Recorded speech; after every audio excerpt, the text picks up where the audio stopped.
Central Texas Command Center, deep behind enemy lines, the information war continues. It's Alex Jones and the GCN Radio Network. Doctors have confirmed, you just heard the head of the Dallas County Health Department admit as well, that the live H1N1 nasal flu that hundreds and hundreds of thousands of Americans, they claim millions, are going to take it. Millions of dosages have gone out, that it is live H1N1. It breeds in the nasal passage. It can give you serious side effects or give you the flu, and that it can even kill you. But they don't care. They've now given it to all these people around the nation. They're now breeding it in the 9 to 12-day incubation period. They're now sneezing it out on everyone. And then right on time, Obama declares the emergency so that they can try to now fearmonger everyone into taking an untried vaccine. And we're confirming reports, we're going to cover this after Ted Pike leaves us and take your calls, that school children around the country are being given the H1N1 nasal flu vaccine without their parents' consent. They're just lining it up, giving it to them. So the health departments say one thing, but in control of the schools, they do another. We are also simulcasting the last 2 hours and 51 minutes today at prisonplanet.tv. The radio show is simulcasting via television in live living color at prisonplanet.tv. Here's one headline: young child with asthma given flu mist H1N1 vaccine at school against parents' wishes. That is coming up.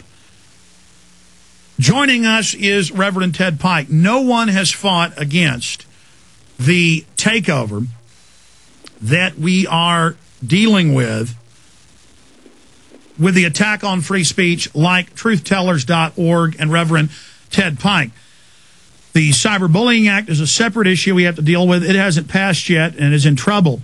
For decades, they've tried to pass the hate crime legislation that, most importantly, federalizes local police and turns them officially into commissars. We have their training videos, their training manuals. We've shown them here on air. We show a lot of it in Fall of the Republic, my new film that we just released last Wednesday. And in there, they state that gun owners, conservatives, anti-Federal Reserve people, that this is hate speech, that this is criminal, and that if you hurt someone's feelings, you can be charged. If someone ever commits a crime and says you influenced them, even if you didn't call for violence, you are liable. And this is in both the bills. We've got the expert on to talk about this. Obama swore that he wouldn't sign the defense appropriations if it had the $100 billion for fighter engines. Now, last Friday, he said, I've always sworn I would sign it.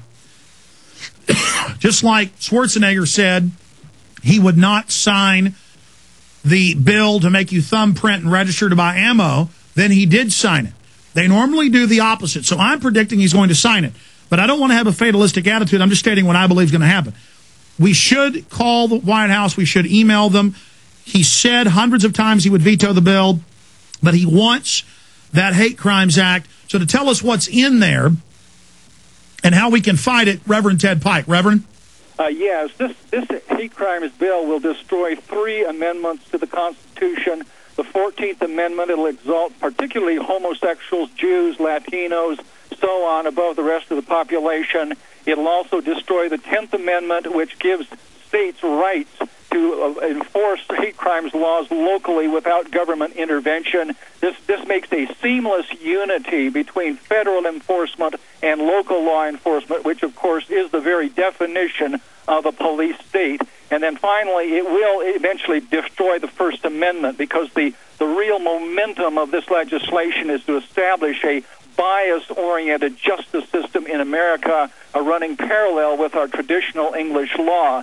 And once the cases come through the courts, they'll be turned over to federal judges and judges throughout the justice system, which will make law from the bench. They will not only protect homosexuals from physical violence, they'll broaden that to include verbal violence against them, which of course means quoting from the Bible. So this is the dissent now, if Obama signs it on Wednesday, which he's scheduled Wednesday to consider the defense appropriations bill and the hate bill attached. If he signs both of them, then we are heading the way of Canada. And this ends equal protection under the law, and a video that you posted from C-SPAN went viral on the web, hundreds of thousands of views, of Attorney General Holdren and others.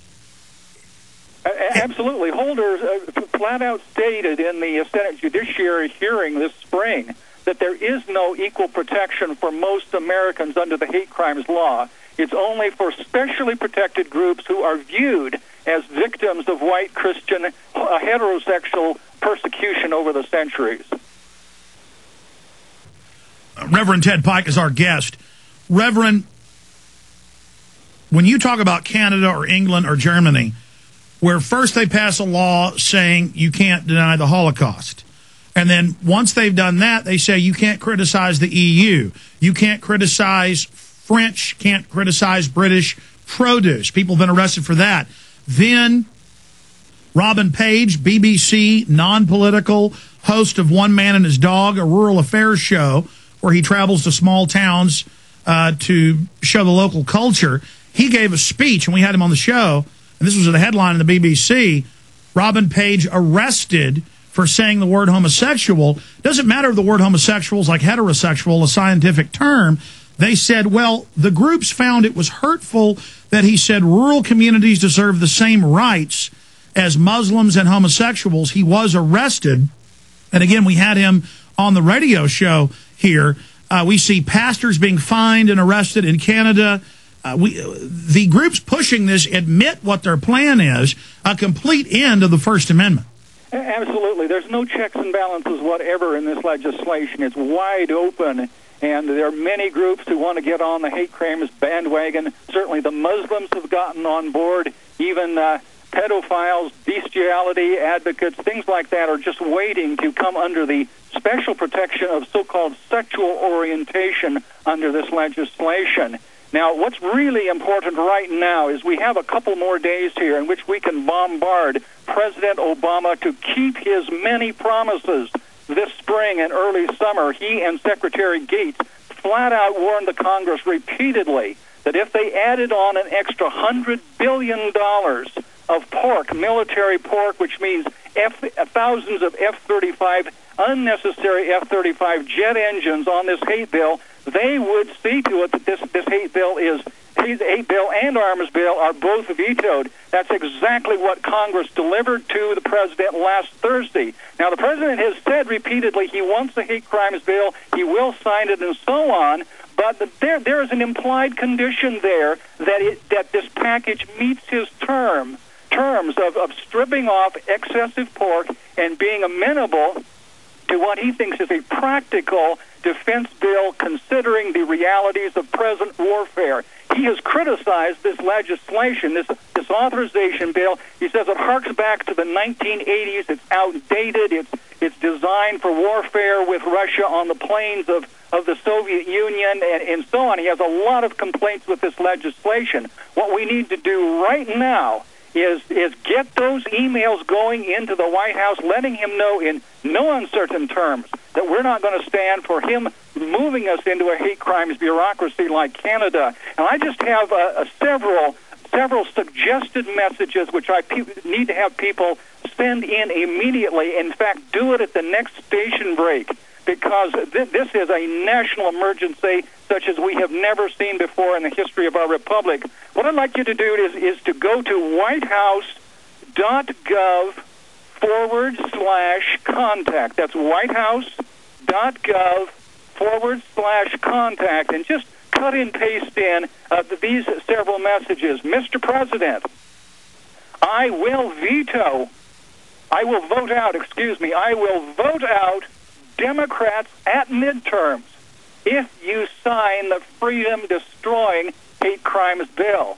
Again, Mr. President, I will vote out Democrats at midterms if you sign the freedom-destroying hate crimes bill. And then the next message I'd like you to send is this. Mr. President, I expect you to keep your promise to veto any military authorization bill that wastes $100 billion of taxpayers' money on unnecessary F-35 jet engines. Again, a little slower. Mr. President, I expect you to keep your promise veto any military authorization bill that wastes $100 billion of taxpayers' money on unnecessary F-35 jet engines. Okay, Pastor, in the time we have left, and we'll have you back up again in the next week in the aftermath of whichever way this goes. Shouldn't we also get on the offensive now to start running people for Congress and start beating the drum now for the repeal of it in less than a year and a half when there is a new Congress and undoubtedly Obama is going to probably lose control? Because Republicans will act like they're against this, but if we don't make a big deal out of it now while it's still on the front burner, it won't be as big an issue once they have a new freshman class in there. Don't we need to go ahead and also start hoping for the best but preparing for the worst